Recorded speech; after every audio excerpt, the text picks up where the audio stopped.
എല്ലാ കൂട്ടുകാർക്കും നമസ്കാരം. നമ്മുടെ പുതിയ വീഡിയോയിലേക്ക് സ്വാഗതം. ഇന്നത്തെ നമ്മുടെ വീഡിയോ വളരെ രുചികരമായിട്ട് തന്നെ തയ്യാറാക്കി കഴിക്കാൻ പറ്റിയ തനി നാടൻ രീതിയിൽ തയ്യാറാക്കിയെടുക്കുന്ന നല്ലൊരു മുളകിട്ട ചാളക്കറിയാണ്. ഈ ഒരു കറിയുടെ പാചകം എൻ്റെ അമ്മ ഉണ്ടാക്കാൻ പഠിപ്പിച്ചതാണ്. നാളികേരം ഒന്നും അരച്ച് ചേർക്കാതെ നല്ല കുറുകിയ ചാറോടെ തയ്യാറാക്കിയെടുക്കുന്ന ഈ ഒരു കറി അതീവ രുചികരമാണ് കഴിക്കാനായിട്ടും. നല്ല ചൂട് ചോറിന്റെ ഒപ്പം വിളമ്പാനും കപ്പയുടെ ഒപ്പം കഴിക്കാനും സൂപ്പർ ടേസ്റ്റ് ആണ്. ഇപ്പോൾ നാട്ടിലെങ്ങും നെയ്ച്ചാളയുടെ കാലമാണ്. നെയ്ച്ചാള കൊണ്ട് തയ്യാറാക്കുമ്പോഴാണ് കറിയുടെ സ്വാദ് കൂടുതൽ കിട്ടുന്നത്. അപ്പോൾ നോക്കാം എങ്ങനെയാണ് വളരെ രുചികരമായിട്ടുള്ള തനി നാടൻ ചാള മുളകിട്ടത് തയ്യാറാക്കി എടുക്കുന്നതെന്ന് നമ്മുടെ വീഡിയോയിൽ കൂടെ നമുക്ക് കണ്ടു നോക്കാം.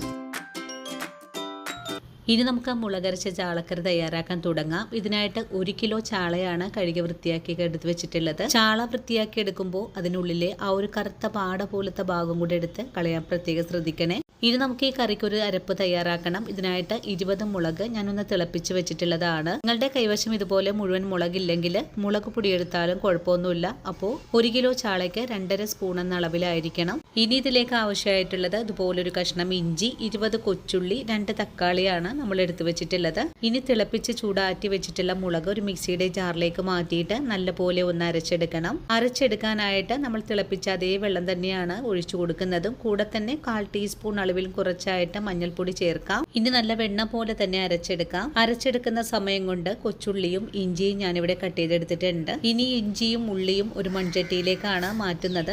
ഇതിന്റെ കൂടെ തന്നെ നമ്മൾ നേരത്തെ കാണിച്ച 2 തക്കാളി കട്ട് ചെയ്തത് കൂടെ ചേർക്കാം. കൂടെ തന്നെ കുറച്ച് കറിവേപ്പിലയും കൂടി ചേർത്ത് കൊടുത്തിട്ട് നമ്മുടെ കൈ ഉപയോഗിച്ച് ഇതെല്ലാം ചേർത്ത് നല്ല പോലെ ഒന്ന് തിരുമിയെടുക്കാം. ഇതുപോലെ തിരുമിയെടുക്കുമ്പോൾ തക്കാളിയൊക്കെ നല്ല പോലെ സോഫ്റ്റ് ആയിട്ട് കിട്ടും. അതുവരെയാണ് നമുക്ക് തിരുമിയെടുക്കേണ്ടതും. ഇപ്പോൾ നല്ല സോഫ്റ്റ് ആയിട്ട് തന്നെ തക്കാളി ഉള്ളിയൊക്കെ ഒന്ന് ആയി വന്നിട്ടുണ്ട്. ഇതേ ഒരു പാകമായാൽ പിന്നെ നമുക്കിതിലേക്ക് നമ്മൾ നേരത്തെ അരച്ചെടുത്തിട്ടുള്ള മുളക് കൂടെ ചേർക്കാം. മുളക് തിളപ്പിച്ച് അരച്ചെടുക്കുമ്പോഴാണ് നല്ല കുറുകിയ ചാറോട് കൂടി തന്നെ നമുക്ക് കറി തയ്യാറാക്കി എടുക്കാൻ സാധിക്കുന്നതും.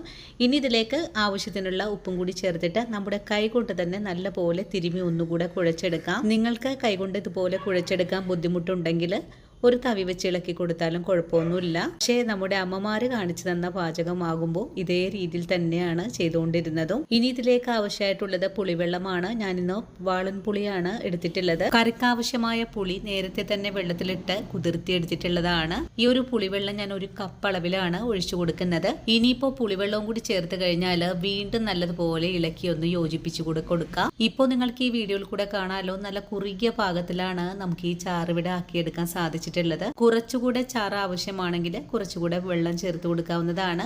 വീണ്ടും ഇത് നല്ലപോലെ ഇളക്കി യോജിപ്പിച്ചതിന് ശേഷം കറി തിളപ്പിച്ചെടുക്കാനായിട്ട് അടുപ്പിലേക്ക് മാറ്റാം. വളരെ എളുപ്പത്തിൽ തന്നെ നമ്മുടെ കറി നല്ലോണം തിളച്ചു തുടങ്ങിയിട്ടുണ്ട്. നല്ലോണം തിളച്ചു കഴിഞ്ഞാൽ വീണ്ടും ഒന്നുകൂടി ഇളക്കി യോജിപ്പിച്ചതിന് ശേഷം ഫ്ലെയിം സിമ്മിലേക്ക് മാറ്റിയിട്ട് വീണ്ടും മൂടി അടച്ച് തന്നെ നമുക്ക് മുളകിന്റെ ആ ഒരു കുത്തൽ ചുവയൊക്കെ ഒന്ന് മാറ്റിയെടുക്കാം. 5 മിനിറ്റ് നേരം കൂടെ ചെറിയ തീയിൽ കറി ഒന്ന് തിളച്ച് വരട്ടെ. 5 മിനിറ്റ് നേരം ചെറിയ തീയിൽ തിളച്ചുകൊണ്ടിരുന്ന കറി നമുക്ക് ഒന്നുകൂടെ മൂടി തുറന്ന് ഒന്നുകൂടി ഇളക്കി കൊടുക്കാം. ഇപ്പോൾ നമ്മുടെ കറിയുടെ ചാറ് നല്ല കുറുകിയ പാകത്തിലേക്കാണ് ആയി വന്നിട്ടുള്ളത്. ഇതുപോലൊരു പാകമായാൽ പിന്നെ നമുക്കിതിലേക്ക് കഴുകി വൃത്തിയാക്കി വെള്ളമെല്ലാം കളഞ്ഞു വെച്ചിരിക്കുന്ന ചാള കൂടി ഇതിലേക്ക് ചേർത്ത് കൊടുക്കാം. ഞാനിന്ന് തയ്യാറാക്കുന്ന ഈ ഒരു മീൻകറി നിങ്ങൾക്ക് ഏത് മീൻ വെച്ചിട്ടും തയ്യാറാക്കാൻ പറ്റുന്നതാണ്. ഇപ്പോൾ മുഴുവൻ മീനും ഞാൻ ഈ ചാറിലേക്ക് നിർത്തിയിട്ടുണ്ട്.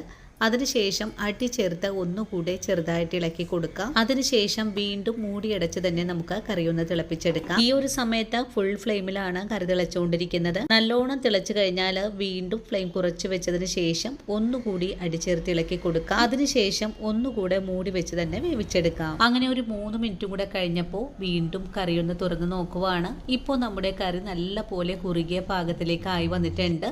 ഇനി ഫ്ലെയിം ഓഫ് ചെയ്ത് കൊടുത്തതിന് ശേഷം ഇതിലേക്ക് കുറച്ച് കറിവേപ്പിലയും കുറച്ച് പച്ച വെളിച്ചെണ്ണ കൂടെ ഒഴിച്ച് പെട്ടെന്ന് തന്നെ മൂടിയും കൂടെ വെച്ചു കൊടുക്കാം. അങ്ങനെ നമ്മുടെ കറി ഇപ്പോൾ തണുത്തു വന്നു. ഈ ഒരു സമയത്ത് കറിയുടെ പാകം ഇതുപോലെയാണ് ആയി വന്നിട്ടുള്ളത്. ചാറൊക്കെ നല്ല കുറുകിയ പാകത്തിലേക്ക് ആയി വന്നിട്ടുണ്ട്. നമ്മൾ ഇതിലേക്ക് നാളികേരം ഒന്നും തന്നെ അരച്ച് ചേർത്തിരുന്നില്ല. എങ്കിലും നല്ല കുറുകിയ ഗ്രേവിയിലാണ് കറി തയ്യാറാക്കി എടുക്കാൻ സാധിച്ചിട്ടുള്ളത്. അപ്പോൾ ഇന്നത്തെ നമ്മുടെ വീഡിയോയും ഇത്രയേ ഉള്ളൂ കൂട്ടുകാരെ. ഈ ഒരു വീഡിയോയും കണ്ടിട്ട് എൻ്റെ എല്ലാ കൂട്ടുകാരും വീടുകളിൽ ട്രൈ ചെയ്ത് നോക്കണം. ട്രൈ ചെയ്ത് നോക്കുമ്പോൾ നിങ്ങൾക്ക് ഈ ഒരു കറിയുടെ സ്വാദ് ഇഷ്ടപ്പെടുവാണെങ്കിൽ തീർച്ചയായിട്ടും നമ്മുടെ പേജ് ഒന്ന് ഫോളോ ചെയ്യാനും വീഡിയോ കുറിച്ചുള്ള അഭിപ്രായങ്ങൾ കമന്റ്സ് ആയിട്ട് അറിയിക്കാനും ഇനിയിപ്പോൾ വീഡിയോ കാണുമ്പോൾ തന്നെ നിങ്ങൾക്ക് ഇഷ്ടപ്പെടുവാണെങ്കിൽ നിങ്ങളുടെ വിലയേറിയ ലൈക്കുകൾ തന്ന് ചേച്ചി ഒന്ന് സപ്പോർട്ട് ചെയ്യാനും മറക്കല്ലേ. അപ്പോൾ ഇനി നല്ലൊരു വീഡിയോ ആയിട്ട് നാളെ കാണാം. അതുവരെയും ഒത്തിരി സ്നേഹത്തോടെ വീണ്ടും കാണാം.